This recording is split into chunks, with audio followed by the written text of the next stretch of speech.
Hello everyone. BSc second year के पिछले video तक हमने फाउल के गर्डल्स तथा लिम्स के बोन्स के बारे में पढ़ा था। अब इस वीडियो में हम बात करेंगे रैबिट यानी ऑरिक्टोलेगस के गर्डल्स तथा लिम्स के बारे में। तो बात करते हैं खरगोश में पाए जाने वाले जो गर्डल्स हैं और लिम्स हैं उनके बारे में। The endoskeleton of rabbit is mainly formed of bone and cartilaginous part is very little. तो एंडोस्केलेटन या अंतःकंकाल जो होता है खरगोश के अंदर, ये मुख्यतया बना होता है हड्डियों के द्वारा या अस्थियों के द्वारा। अब इसके अंदर जो कार्टिलेजिनस पार्ट यानी इसमें जो उपास्थल भाग होता है वो इनके अंदर बहुत ही कम मात्रा में पाया जाता है, यानी इसका जो मोस्ट ऑफ स्केलेटन होता है ये हड्डियों के द्वारा बना होता है। The skeleton of rabbit can also be divided into two parts. तो जो स्केलेटन होता है रैबिट का, इसे दो भागों में डिवाइड कर सकते हैं। जैसे कि हमने पहले जो वर्टिब्रेट्स थे उनके बारे में भी हमने यही पढ़ा कि सभी में दो भाग होते हैं स्केलेटन के। पहला आता है एक्सियल स्केलेटन जिसे अक्षीय कंकाल कहते हैं, और दूसरा आता है अपेंडिकुलर स्केलेटन या इसे उपांगीय कंकाल कहा जाता है। तो जो एक्सियल स्केलेटन होता है उसके अंदर स्कल यानी कपाल आता है, वर्टिब्रल कॉलम यानी कशेरुक दंड जो होता है ये इसके अंतर्गत आती है, रिब्स यानी पसलियाँ इसके अंतर्गत आती है, और इसके साथ में स्टर्नम या उरोस्थी। तो ये इसका एक्सियल स्केलेटन कहलाता है।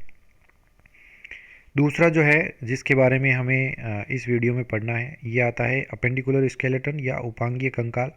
इसमें बोन्स आती है लिम्स और गर्डल्स।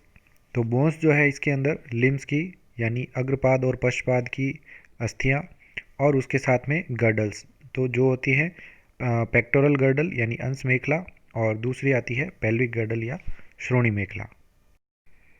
तो इस डायग्राम के अंदर खरगोश का जो है कंप्लीट स्केलेटन पार्श्वीय रूप से इस प्रकार से दिखाई देता है।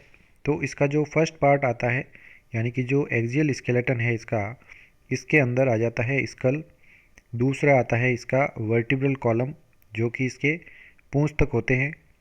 इसके बाद में ये जो पसलियाँ होती है ये भी इसके अंदर जो है इस एक्सियल स्केलेटन के अंतर्गत आती है, और इसके अंदर जो स्टर्नम होती है जो पसलियों के आगे लगी होती है, ये स्टर्नम जो है ये भी एक्सियल स्केलेटन के अंतर्गत आती है। तो ये कंप्लीट हो जाता है स्केलेटन जो है एक्सियल। दूसरा जो पार्ट आता है वो आता है इनके अपेंडिकुलर पार्ट। तो इसके अंदर इसकी जो अंश मेखला होती है जिसे हम पेक्टोरल गर्डल कहते हैं, तो अग्रपाद के आगे की ओर, तो अग्रपाद की जो मुख्य बोन है यानी गर्डल जो है वो पेक्टोरल गर्डल है। उसके साथ में बोन्स लगी होती है अग्रपाद की, तो ये इसके फोरलिम्स बोन्स होती है अग्रपाद की अस्थियाँ। पीछे की ओर जो इसके धड़ भाग के अंत में होता है ये इसकी पेल्विक गर्डल यानी श्रोणि मेखला कहलाती है। श्रोणि मेखला के अंदर इसके पश्चपाद जो है वो लगे होते हैं, यानी इन्हें हिंड लिम्ब बोन्स कहा जाता है। तो हम इनके बारे में जो है वो पढ़ेंगे इस वीडियो के अंतर्गत। तो बात करते हैं खरगोश के अपेंडिकुलर स्केलेटन, और इसके अंतर्गत सबसे पहले हम बात करेंगे पेक्टोरल गर्डल यानी इसकी जो अंश मेखला होती है इसके बारे में। It consist of two separate house. अब इसका जो निर्माण होता है पेक्टोरल गर्डल का, ये दो अलग जो अर्धांश होते हैं, तो दो अलग अर्धांशों के मिलने से पेक्टोरल गर्डल का निर्माण होता है। Placed dorsal to the anterior thoracic ribs, और ये स्थित होती है जो इसकी आंतरिक वक्षीय पसलियाँ होती है उसके पृष्ठीय भाग में ये गर्डल जो है वो पाई जाती है, यानी पेल्विक गर्डल की स्थिति इस प्रकार से होती है।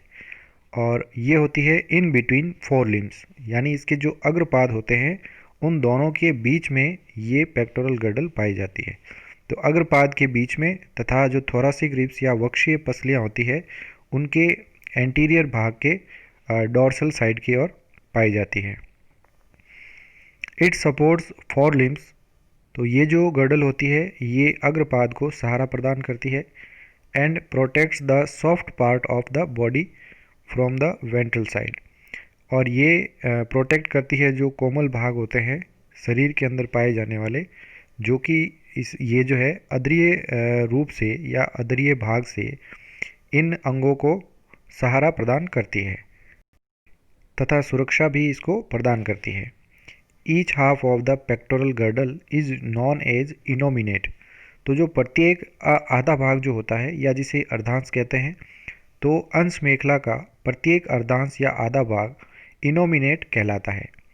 Thus, one half of the pectoral girdle is formed of a broad, more or less triangular bony plate called scapulocoracoid and small clavicle bone।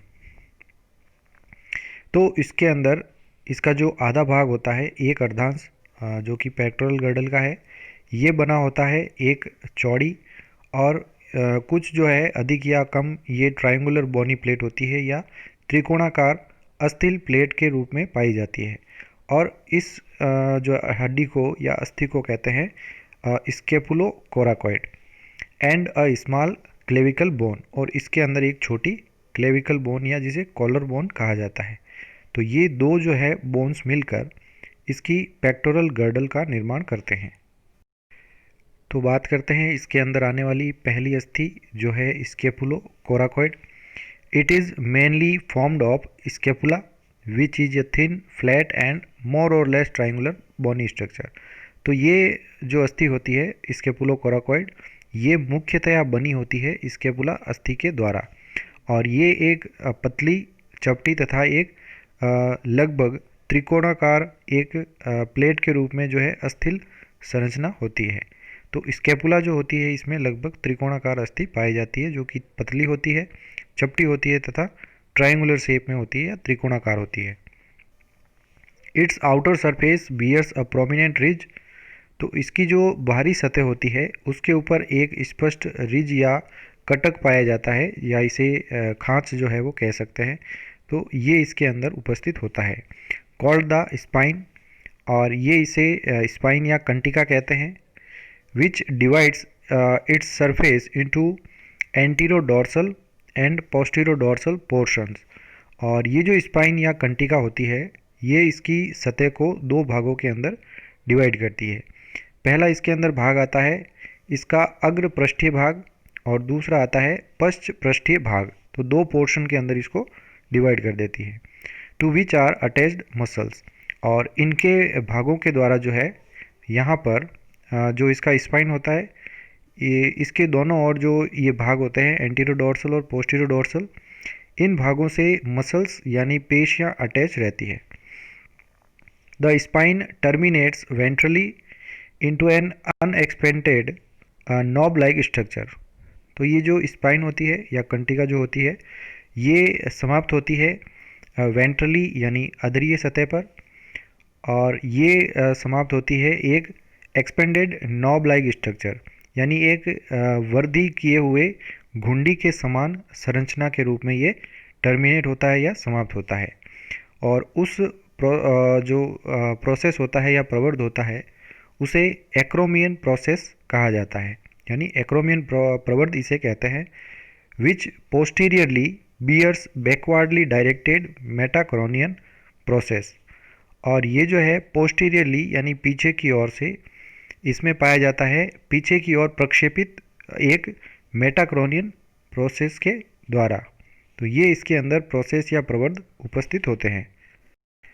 The apex of scapulocoracoid is directed downwards and forwards terminating below into a concave glenoid cavity for head of humerus. अब जो इसका शीर्ष भाग होता है इस अस्थि का, जिसका नाम है स्केपुलोकोराकॉइड, इसका शीर्ष भाग नीचे की ओर प्रक्षेपित होता है, तो नीचे की ओर झुका हुआ रहता है। Forwards terminating below into a concave glenoid cavity, और आगे की ओर में ये समाप्त होता है, ये जो अस्थि है वो समाप्त होती है एक अवतल ग्लिनॉइड कैविटी के अंदर। और इसके अंदर यानी ग्लिनॉइड कैविटी या गुहा के अंदर ह्यूमरस अस्थि जो होती है अग्रभुजा की, ये अस्थि आके इसके अंदर फिट होती है, यानी इसका जो संधि है वो ह्यूमरस अस्थि के साथ में होती है। Above this cavity is present a small hook like coracoid process. तो इस कैविटी के ऊपर एक हुक के समान कोराकोइड प्रवर्ध पाया जाता है। द रूडिमेंट्री कोराकोइड, जिसे आद्य प्रकार का कोराकोइड कहा जाता है, यानी ये बहुत ही अभाषित प्रकार का होता है। The supra scapula is in the form of thin strip of cartilage situated along the dorsal और vertebral border of the scapula. तो इसमें स्केपुला के ऊपर जो सुप्रा स्केपुला अस्थि होती है, यह एक छोटी पट्टिका के रूप में उपस्थित होती है, जो कि कार्टिलेज से बनी होती है, यानी उपास्थि के रूप में बनी हुई एक पट्टिका के रूप में सुप्रा स्केपुला पाई जाती है। और ये उपस्थित होती है डॉर्सल यानी पृष्ठीय या vertebral border of scapula. Scapula का जो वर्टिब्रल बॉर्डर है, यानी वर्टिब्रा की ओर जो इसका बॉर्डर पाया जाता है, या इसके पृष्ठीय सिरे पर उपस्थित होती है ये सुप्रा स्केपुला अस्थि, जो कि एक उपास्थि से बनी हुई पट्टिका के रूप में होती है। दूसरी बोन जो पेक्टोरल गर्डल का निर्माण करती है वो आती है क्लेविकल, या जिसे कॉलर बोन कहा जाता है। Clavicle is a thin slightly curved bone extending between the acromion process and manubrium of sternum. तो जो क्लेविकल होती है बहुत ही पतली अस्थि होती है और थोड़ी सी वक्रित अस्थि भी ये होती है, यानी ये मुड़ी हुई होती है थोड़ी सी, और ये फैली हुई रहती है एक्रोमियन प्रोसेस या एक्रोमियन प्रवर्ध तथा जो स्टर्नम यानी उरोस्थि का जो मेनुब्रियम होता है भाग, इन दोनों के बीच में ये क्लेविकल या कॉलर बोन उपस्थित होती है। तो ये इसकी स्थिति होती है।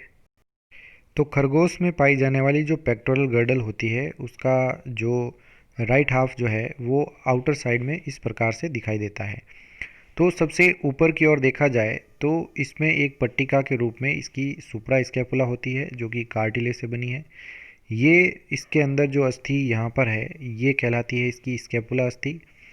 यहाँ पर एक जो उभार पाया जाता है या स्पाइन इसके अंदर उपस्थित होता है। उसके बाद में जो कोराकोइड अस्थि है उसका बॉर्डर जो है वो यहाँ पर दिखाई देता है। इसके बाद जो है कोराकोइड प्रोसेस, यहाँ से प्रवर्ध जो निकले होते हैं इसे कोराकोइड प्रोसेस कहते हैं। इसके बीच में जो गुहा होती है इसे ग्लिनॉइड कैविटी कहा जाता है, जिसमें ह्यूमरस का जो सिर है वो फिट होता है।